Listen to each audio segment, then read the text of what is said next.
સુરતથી સમાચાર મળી રહ્યા છે। કતારગામમાં બ્રિજનું કામ પૂર્ણ કરવા માટે અલ્ટિમેટમ આપવામાં આવ્યું છે। કતારગામના બ્રિજને ડિસેમ્બર સુધીમાં પૂર્ણ કરવાનું અલ્ટિમેટમ અપાયું છે। મેયર દક્ષેશ માવાણીએ ઇજારદારને અલ્ટિમેટમ આપ્યું છે। 3 વર્ષમાં 67% કામ કરનાર કોન્ટ્રાક્ટર શું કરશે તે પ્રશ્ન ઉઠી રહ્યો છે। જો કે નિર્માણાધીન રત્નમાલા ફ્લાયઓવરનું 33% કામ હજુ પણ બાકી છે। ડિસેમ્બર સુધીમાં કામ પૂરું કરવા માટે અલ્ટિમેટમ આપ્યું છે મેયરે। ડિસેમ્બર સુધીમાં જો કામ પૂરું નહીં થાય તો કાર્યવાહી કરવામાં આવશે। બ્રિજનું કામ પૂરું ન થતા સ્થાનિક લોકો પરેશાન થઈ રહ્યા છે। ભારે ટ્રાફિક જામની સ્થિતિ સર્જાઈ રહી છે। શરૂઆત થઈ ત્યારે આ બ્રિજ જોઈન્ટ હતો, પણ નીચે ખૂબ જ મોટી યુટિલિટી જતી હતી, એટલે એને શિફ્ટિંગનો ખર્ચ ને એમાં ખૂબ જ ટાઈમનો વ્યય થતો હતો। એટલે મહાનગરપાલિકા અને વહીવટતંત્રે આખી ડિઝાઇન ચેન્જ કરવાનું નક્કી કર્યું। એના હિસાબે અમારે નીચે યુટિલિટીનો શિફ્ટ કરવાનો ભારણ ખર્ચ ન આવ્યો। એના હિસાબે 8 થી 9 મહિના અમારા બ્રિજનું લેટ થયું છે, પણ પછી જે અમે ડેટ આપી છે ડિસેમ્બરમાં આ બ્રિજ કમ્પ્લીટ થઈ જાય એની લાસ્ટ ડેટ છે। અત્યારે બ્રિજનું 67% કામગીરી અમે કાલે વિઝિટ કરી, મેં સ્ટેન્ડિંગ ચેરમેન અધિકારીઓ, 67% કામગીરી થઈ ગઈ છે।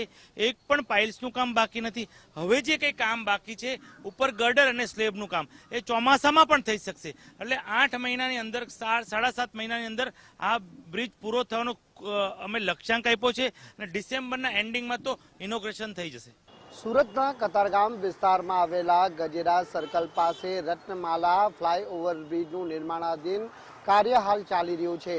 સતત 3 વર્ષથી ચાલી રહેલી કામગીરી હજી સુધી સંપૂર્ણ રીતે પૂર્ણ કરવામાં આવી નથી અને તેના કારણે સ્થાનિક જે લોકો છે અને અહીંથી પસાર થતા વાહન ચાલકો છે તે ભારે હાલાકીનો સામનો કરી રહ્યા છે। ત્યારે લોકોની જે રોષ અને લાગણી અને માંગણીને ધ્યાનમાં રાખી સુરત મેયર દક્ષેશ માવાણીએ અહીં કોન્ટ્રાક્ટર અને ઇજારદારો જોડે સ્થળ મુલાકાત કરી હતી અને તાકીદે આ બ્રિજની કામગીરી પૂર્ણ કરવામાં આવે તેવી સ્પષ્ટ સૂચના આપી છે।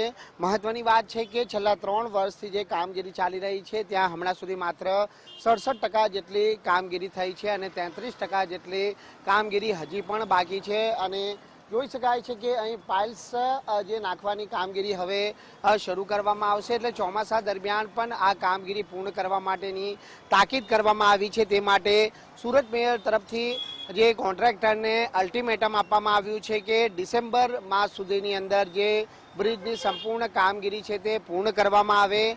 કારણ કે મંથર ગતિએ ચાલી રહેલી આ કામગીરીના પગલે સ્થાનિક લોકો તો હેરાન પરેશાન થઈ રહ્યા છે, પરંતુ ભારે ટ્રાફિક જામની સ્થિતિના પગલે અહીંથી પસાર થતા વાહન ચાલકોએ ટ્રાફિકની સમસ્યાનો અવારનવાર સામનો કરવો પડી રહ્યો છે અને તેને લઈને રોષ પારખી ગયેલા ભાજપ શાસકોએ અંતે અહીં સ્થળ વિઝિટ કરવી પડી અને કોન્ટ્રાક્ટરને પણ સ્થળ મુલાકાત માટે બોલાવવામાં આવ્યો હતો। ત્યારે આગામી દિવસોમાં જ્યારે ડિસેમ્બર માસ સુધીનું કોન્ટ્રાક્ટરને અલ્ટિમેટમ આપવામાં આવ્યું છે, ત્યારે આ અલ્ટિમેટમ આપ્યા બાદ કોન્ટ્રાક્ટર આ સમય મર્યાદાની અંદર બ્રિજનું સંપૂર્ણ રીતે જે કામગીરી પૂર્ણ કરી શકે છે કે કેમ તે એક મોટો સવાલ અહીં ઉપસ્થિત થઈ રહ્યો છે। કારણ કે હાલ જે મે મહિનો ચાલી રહ્યો છે અને ચોમાસું છે, જો કે ચોમાસા દરમિયાન પણ આ કામગીરી છે તે યથાવત રહેવાની છે, પરંતુ ડિસેમ્બર સુધીમાં શું આ કામગીરી પૂર્ણ થશે કે કેમ તેવા સવાલો પણ અહીં લોકો કરી રહ્યા છે।